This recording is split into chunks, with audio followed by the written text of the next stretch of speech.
सरकार का हर आंकड़ा वो है फर्जी। कुछ ट्रेनें खाली आ रही हैं, सुनने में आया गोरखपुर वाली खाली ट्रेन गई है पूरी।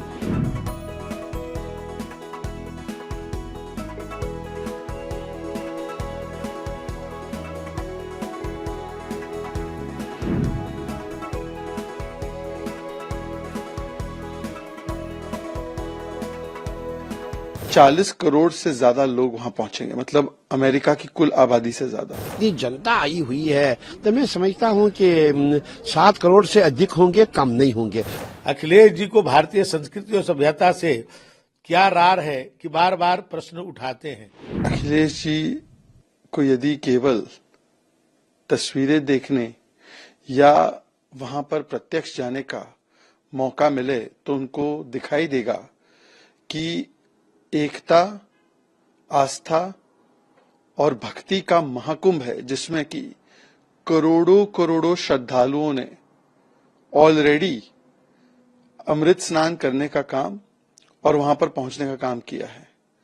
और 40 करोड़ से ज्यादा लोग वहां पहुंचेंगे, मतलब अमेरिका की कुल आबादी से ज्यादा।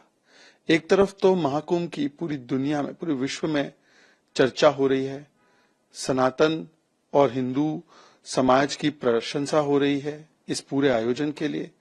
पर यह दुख की बात है कि बार बार यहीं पर बैठे कुछ लोग सनातन का, हिंदू का अपमान अपनी पहचान बना चुके हैं। पहले भी कहना कि महाकुंभ में जाकर मरना है क्या, ये उनके विधायक ने कहा। महाकुंभ के विषय में अफजाल अंसारी ने कहा कि एक ट्रेन भरकर वहां पर गांजा फूका जाएगा, मतलब वहां के साधुओं का कितना बड़ा अपमान किया गया। मठाधीश माफिया होते हैं, ये अखिलेश जी ने कहा। शिवलिंग के विषय में जो उन्होंने कहा कि जाकर मुख्यमंत्री के घर में खोज लो, किस प्रकार से इनके चरित्र में या डीएनए में राम भक्तों को गोलियां चलाकर उसका गर्व मनाना है, किस प्रकार से राम मंदिर को बेकार बोला गया राम गोपाल यादव जी के द्वारा। तो सनातन को दो गाली, महाकुंभ को दो गाली ताकि मिले वोट बैंक की ताली, इस प्रकार की बातें करना, ये इनके वोट बैंक की, इनकी राजनीति की प्रणाली बन चुकी है। एक रिपोर्ट सीएआईटी की आई है कि इतने लोग वहां पर पहुंच रहे हैं महाकुंभ में कि लगभग 2 लाख करोड़ की जीडीपी में एक ग्रोथ होगी, क्योंकि इस प्रकार का वहां पर इकोनॉमी जो है बढ़ने वाला है इस पूरे आयोजन से। अब इन चीजों को भी नकारना चाहे तो ये तो वही हो गया ना कि सबूत गैंग पहले सेना से सर्जिकल स्ट्राइक के सबूत मांगती थी, अब सनातन से सबूत मांग रही है।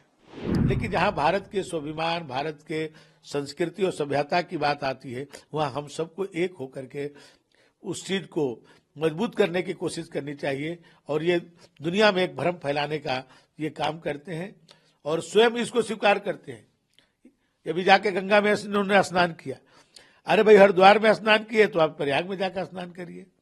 144 साल के बाद ये तिथि आई है, कभी ये कल जब दोबारा होगा हम सब कोई नहीं रहेंगे उसमें से, तो ये हम लोग के लिए अवसर मिला है, उस अवसर का लाभ लें, हम लोग अपने जीवन को धन्य करें, वहां जाकर के स्नान करें, इस पर काम करना चाहिए।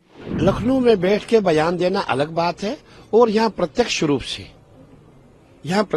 से जो हम लोग बैठे हुए हैं, हम देख रहे हैं हमारे जितने अखाड़े हैं, जितनी जगह हैं, जितने प्लाट्स हैं, जहां भी आप जाएंगे लोग ही लोग दिखाई दे रहे हैं। और हमने देखा कश्मीर से कन्याकुमारी, और आपने देखा होगा असम के लोग यहाँ हैं, गुजरात के लोग यहाँ हैं, इतनी जनता आई हुई है तो मैं समझता हूँ कि 7 करोड़ से अधिक होंगे, कम नहीं होंगे। क्योंकि पूरा मेला क्षेत्र ऐसा लग रहा था कि पूरा हिंदुस्तान का वास प्रयागराज में ही है। तो फिर साफ दिखाई देता है कि बहुत भीड़ थी, और इतनी भीड़ थी कि हमने ऐसी भीड़ पहली बार देखी है। और अभी अगला जो मौनी अमावस का स्नान आने वाला है, उसमें आप इससे चुगनी भीड़ दिखाई देगी। तब तो करीबन मैं समझता हूँ 20 करोड़ जनता हो जाएगी। तब क्या होगा?